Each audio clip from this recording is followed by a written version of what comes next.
Hi everyone, my name is Natalie Ledwell and this is The Inspiration Show.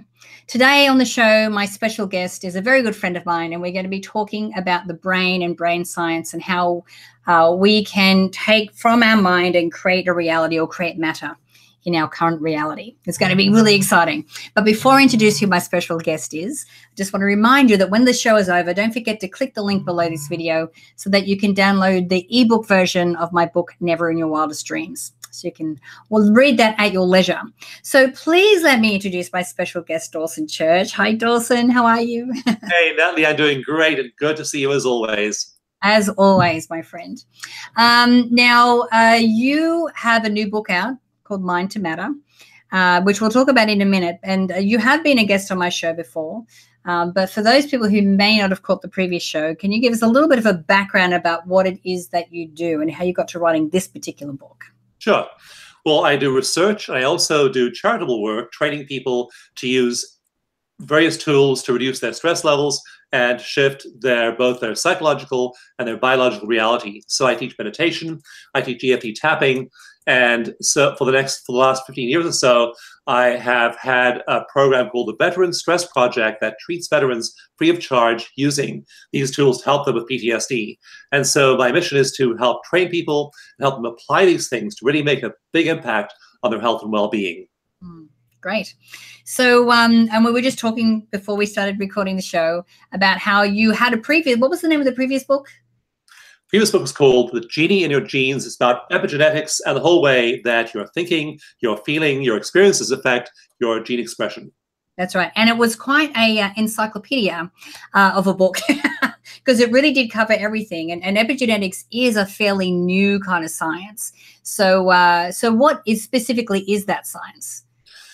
Well, we used to think that it's all in your genes, that our genes determine everything from our height to our eye color to our hair color, all of those characteristics of our bodies and also our minds and our experience.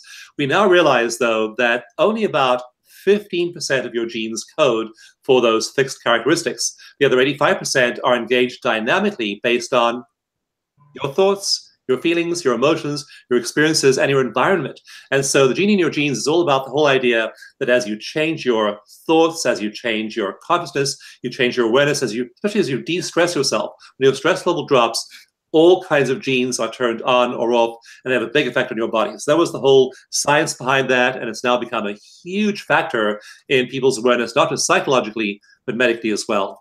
Yeah, absolutely. So with Mind to Matter, what inspired you to write this book? A crazy thing. It was just a whim. I was doing a bunch of radio shows because my wife in the car plays all of these CDs by Abraham-Hicks. And they say, your thoughts create your reality. So I'd sit there in the car when she was driving, CDs playing, thinking, that's a nice metaphysical idea. But to a science researcher like me, there's no science behind that. And I thought, well, or is there? So I thought, well, I know based on research that as our thoughts change, for example, the levels of cortisol in our bloodstream change. So I know, I can show with my research that as we shift our thinking, shift our emotions, that it directly affects the levels of hormones like cortisol and DHEA, also neurotransmitters like serotonin and dopamine. So I knew that was the case. But I thought, is there actually a cause and effect relationship between a thought and a thing? And can I trace every single link in that chain from your thought to your thing scientifically? So I set out on a long quest to see if that was true. I interviewed lots of scientists, I read lots of studies, and Natalie, I went from being a scoffer about all this to being a believer. I was amazed at what I found. I found studies showing that as our thoughts change, our brain waves change, our brain function changes, and that changes the literal physical matter of our brains. In one of the case histories, the book is full of case histories as well of people who've applied thoughts to things in their lives and seen miraculous results. One of the TV show host didn't believe in meditation, mindfulness, tapping, all of that stuff, and he took an 8-week mindfulness course. And these researchers from Monash University measured the volume of each part of his brain before and after that 8 weeks. So in 8 weeks, they measured all kinds of characteristics of his body and his brain. And after the 8-week course, they found that the part of his brain that governs emotional regulation, the ability to actually regulate your feelings, had grown by 22.8%. And that's in 8 weeks. So our brains are rewiring themselves based on our thinking. Our hardware or our brains is reformatting itself based on the software of our minds all the time. That's just one of about 100 case stories in Mind to Matter that I share that will just absolutely astonish you by how much your brain, your mind, your thoughts, your consciousness is affecting your body and the whole world around you. Right. So you were just saying he did an 8-week mindfulness course. So what does that look like? Like, how does, what does that look like, and how does that, change our brain function? Well, for example, things like road rage, things like annoyance with team members around you, annoyance with people in your life, self-critical thoughts you have about your own life, your own body, disappointments you've had, all of these things are affecting you. And when we hook people up to EEGs or MRIs, we see that their brains tend to process information in certain ways. Now, when day after day, you, for example, had been getting into road rage on your commute from home to work each day, and now you practice these techniques and you're calm. So subjectively, you have this experience that I have this better emotional time now when I'm in the car. So subjectively, you feel better and you've learned to calm yourself. But what you don't realize is that all kinds of neurotransmitters and hormones are changing in your body. In my research, we show that your cortisol levels are dropping. Your levels of immune factors, is one we measure called immunoglobulin, are rising. And as you de-stress yourself, all of these relaxation responses kick into place in your bodies. And after a while, those literally start to change your brain. Because we know from neural plasticity that if you pass a signal through a neural bundle over and over and over and over again, that neural bundle gets bigger and bigger and bigger and bigger. So if you're passing the signals of fear and annoyance and irritation and resentment and guilt and shame and all those negative emotions, if you're using those neural pathways, then your brain starts to rewire itself. You become more and more and more like that. But if you become mindful, if you relax when that person cuts you off in traffic, if when that team member says something annoying to you and life doesn't work out the way you planned, you know how to breathe and tap and relax and release all those negative emotions. Eventually, those neural pathways start to shift, and all of the neural pathways that govern the emotions, like appreciation, like gratitude, like joy, like appreciation, and all of these things start to shift as your emotions shift, your brain starts to rewire itself, and after just 8 weeks, you start to have new neural tissue in your brain, and then you become resilient. So when bad stuff happens, you are no longer being pulled into it. You have the resilience, the ability to have that dominance of those good thoughts and those stress-free experiences in your life. So your whole life starts to shift when you do those kinds of practices. Right. So this is fascinating because, I teach a lot of, how to incorporate daily practices that are, in my words, I say raising your vibration. So putting you in that higher, that elevated emotion as long as possible. But what you're also saying is it's not just that. It's also, cortisol levels and hormones and a whole bunch of physiological changes that are happening within our body at the same time. I'll give you one simple example. So those things happening at the same time, and they have effects over time. So when you're practicing mindfulness, practicing tapping, practicing breathing, practicing centering, grounding, all of these things over time, your body starts to shift. And I mentioned that this particular TV host, that his part of his brain responsible for emotional regulation, it's called the dentate gyrus, grew 22.8% in 8 weeks. All of those hormones shift. And so after a while, these things start to drastically change the whole way your body works. You're much healthier, and over time, the results are much better.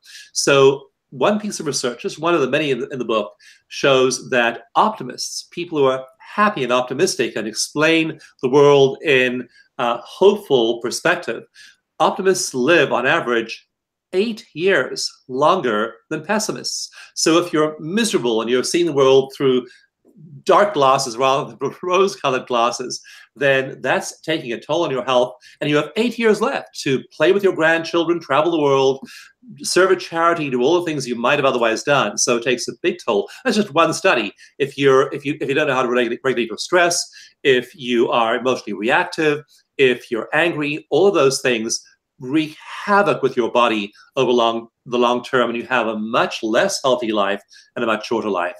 Right. So I can imagine that you have a lot of case studies in the book. What's probably one of the most fascinating or most memorable stories that you can share with us? Well, one of them is to do with money. And I laugh because this story is just so outrageous. And so I have stories drawn because, everyone loves science, but just giving you statistics and numbers and facts and figures isn't enough. The book had to have lots of real life case stories from people.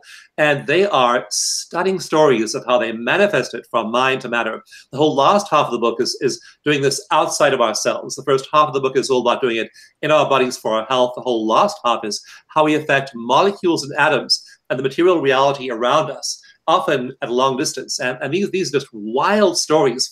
One particular one struck me, though, because we have a mutual friend. His name is Raymond Aaron, and he was the co-author of the book Chicken Soup for the Parent Soul. And Raymond teaches classes, and week-long classes, week-long retreats.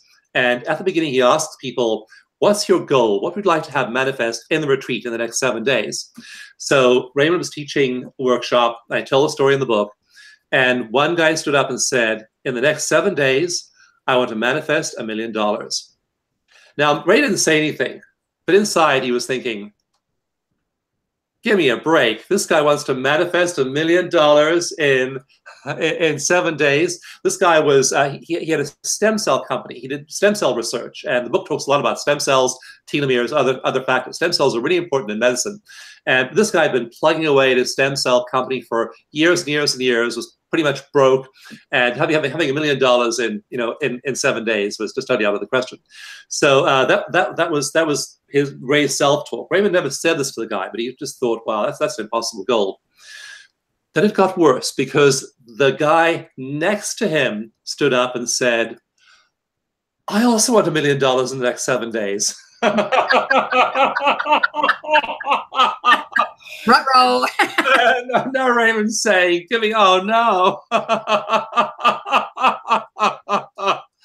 Two impossible, foolish dreamers. Anyway, the last day of the retreat, the stem cell guy stands up and says, I'm going to tell you, the guy next to me, his dad is an investment banker, and he made an introduction for me the next day with his dad. His dad got so excited by my stem cell company and my research, his dad agreed to raise $100 million in an IPO for my company. Wow. $100 million for my stem cell company. And that was his story. Got $100 million. The guy next to him stood up and said, yeah, and I did introduce this guy to my dad, and he did agree to raise $100 million for him, and I get a 1% finder's fee.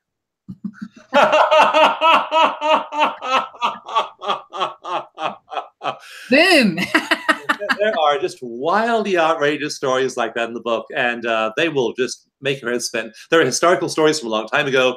There are modern day stories from today. There are historical stories. There are medical stories. There are sports stories of people who did the impossible. So you begin to realize that our consciousness is powerful. And as we fill our consciousness with positive ideas, with inspiring thoughts, as we tune in, as you say, to those elevated emotions, that things really start to shift in the world around us too.